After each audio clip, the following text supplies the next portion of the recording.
अब हम आगे बढ़ते हैं, उन शहरों की बात करते हैं जो गंगा या उसकी सहायक नदियों के किनारे स्थित हैं। सबसे पहले महत्वपूर्ण आपको पता है इलाहाबाद, जिसका नाम अब प्रयागराज हो गया है। इलाहाबाद जो कि संगम पर स्थित है, प्रयागराज। कानपुर उत्तर प्रदेश, वाराणसी उत्तर प्रदेश, ये उन शहरों के नाम हैं जो गंगा या उसकी सहायक नदियों के किनारे स्थित हैं। लखनऊ, देन पटना, कलकत्ता, लखनऊ उत्तर प्रदेश, पटना बिहार की राजधानी, कलकत्ता पश्चिम बंगाल की राजधानी, और ये है हुगली नदी के किनारे। ये वो शहरों के नाम है जो 10 लाख से ज्यादा की जनसंख्या के हैं। तो ये नाम आपको याद रखने हैं, सिलेबस में दिए हैं कि प्रमुख शहर कौन कौन से वहां पर स्थित है। अब हम बात करते हैं यहां पर गंगा ब्रह्मपुत्र बेसिन के अंदर पर्यटन की क्या संभावना है। बहुत सारी संभावनाएं हैं, बहुत खूबसूरत पर्यटक स्थल है। पर्यटक स्थल सबसे पहले आपने इतिहास में भी पढ़ा है, ताजमहल आगरा के अंदर, ताजमहल, उसके बाद में संगम प्रयागराज, संगम प्रयागराज भी एक पर्यटक स्थल है। लखनऊ का इमामबाड़ा,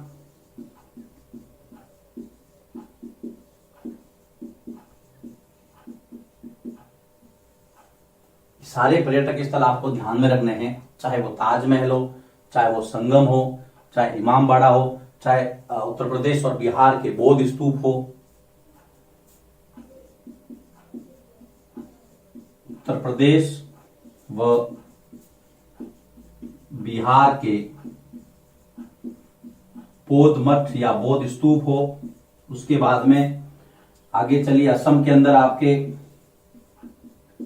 काजीरंगा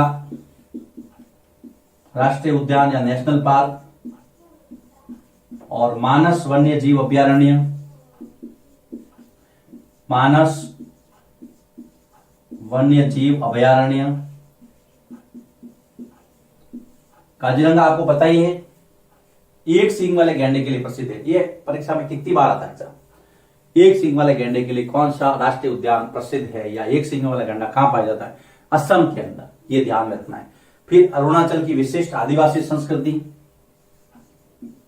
अरुणाचल प्रदेश नॉर्थ ईस्ट के अंदर 7 सिस्टर्स का एक राज्य है अरुणाचल प्रदेश। विशिष्ट आदिवासी संस्कृति, ये भी देखने लायक है और भारत की विभिन्नता पर गर्व करने लायक है। भारत कैसा देश है जहां पर इतनी सारी विभिन्नताएं होते हुए भी एकता पाई जाती है।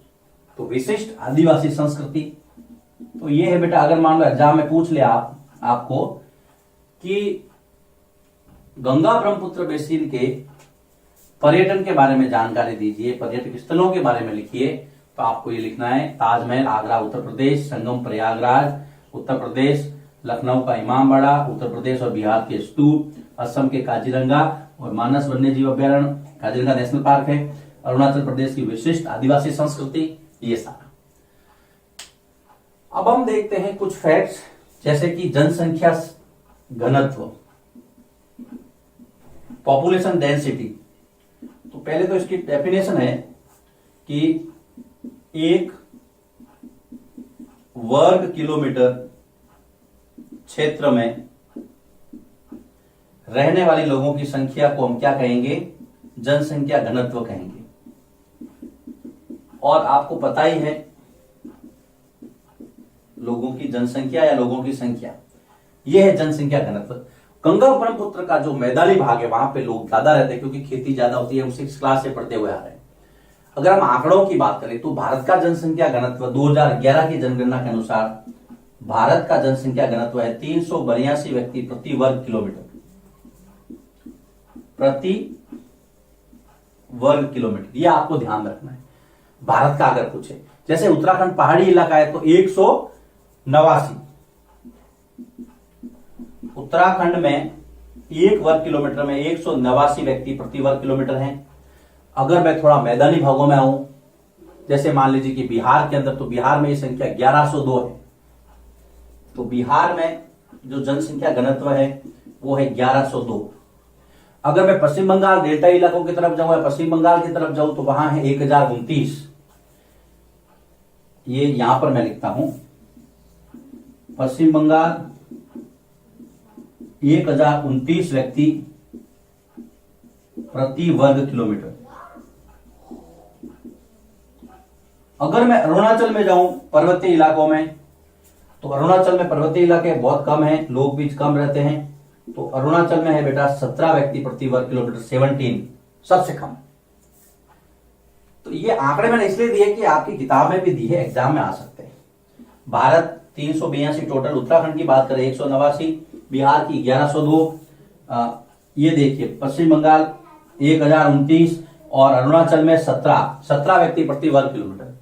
ये है कुछ आंकड़े जनसंख्या घनत्व के। तो जनसंख्या घनत्व क्या है कि 1 वर्ग किलोमीटर में रहने वाले लोगों की संख्या को हम कहेंगे पॉपुलेशन डेंसिटी।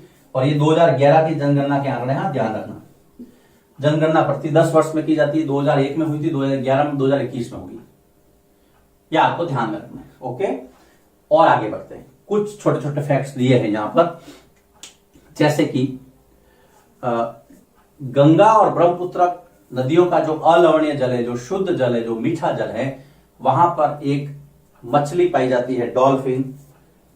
मैं यहां पर लिखूंगा गंगा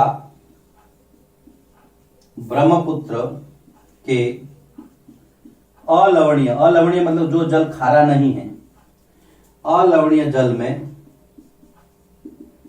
अंधी डॉल्फिन कहते हैं उसको, अंधी डॉल्फिन, जिसको स्थानीय भाषा में सूसू मछली कहते हैं, पाई जाती है।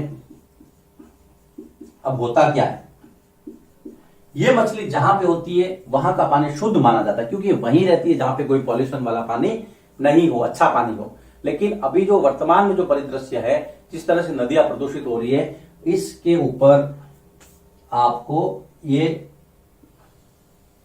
इसके ऊपर जो है वो खतरा मंडरा रहा है इसकी प्रजाति के, इसलिए इसको संरक्षित जीव में रखा गया है। अंधी डॉल्फिन सूसू कहां पाई जाती है, सूसू मछली या अंधी डॉल्फिन वो पाई जाती है गंगा ब्रह्मपुत्र के अलवणीय जल में। तो ये जहां पे होगी ऐसा माना जाता है वहां का पानी शुद्ध है। तो सूसू मछली, अंधी डॉल्फिन के बारे में आपको पता रखना है, शुद्ध पानी होता है, वहीं पर ये रहती हैं। उसके बाद में अक्टूबर 2014 में स्वच्छ भारत मिशन, ये ध्यान रखना है आपको, अक्टूबर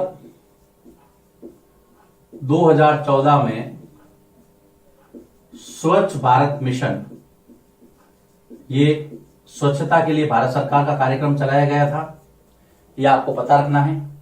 फिर गंगा नदी और उसकी सहायक नदियों को साफ रखने के लिए नमामि गंगे प्रोजेक्ट 2014 में भारत सरकार द्वारा चलाया गया था, शुरू किया गया था।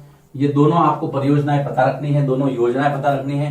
ये स्वच्छता के लिए, एक गंगा नदी की स्वच्छता, उसको प्रदूषण से मुक्त रखना, उसकी घाटों का विस्तार करना, कुल मिलाकर के सब स्वच्छ रखना है, वो आपको ये यहां पे पता रखना है।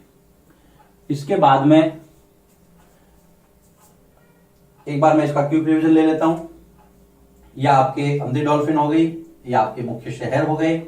देन हाँ, ये दोनों आपको ध्यान में रखना है, स्वच्छ भारत मिशन 2014 में और नमामि गंगे प्रोजेक्ट 2014 के अंदर। ये मैंने आपको पहले बता दिया है, रिवीजन करके बाद मैंने ले लिया है। तो कुल मिला करके ये जो चैप्टर है वो चैप्टर यहां पर समाप्त होता है। अब आपको इस चैप्टर के नोट्स लिखने हैं, सारे वीडियो देखने हैं, और ये जो हमारा ब्लॉग है वो ब्लॉग की तरफ आपको ध्यान देना है। वहां पे जो नोट्स हैं वो आपको अवेलेबल है, इसको आप लिख सकते हैं। और अब जो हमारे 7th क्लास की ज्योग्राफी है उसके सारे के सारे चैप्टर नवो एकेडमी पर अवेलेबल है। आप कोई भी चैप्टर, कोई भी वीडियो देख सकते हैं। हाँ, कहीं कोई दिक्कत नहीं है। फिर भी अगर आपको दिक्कत होती है आप मुझे व्हाट्सएप पे या टेलीग्राम पे मैसेज कर सकते हैं। तो उम्मीद करता हूं आपको ये हमारा जो सिलेबस जो हमने पूरा रिकॉर्ड किया है आपको अच्छा लगा होगा, और कोई सुझाव हो तो आप हमें जरूर दे सकते हैं।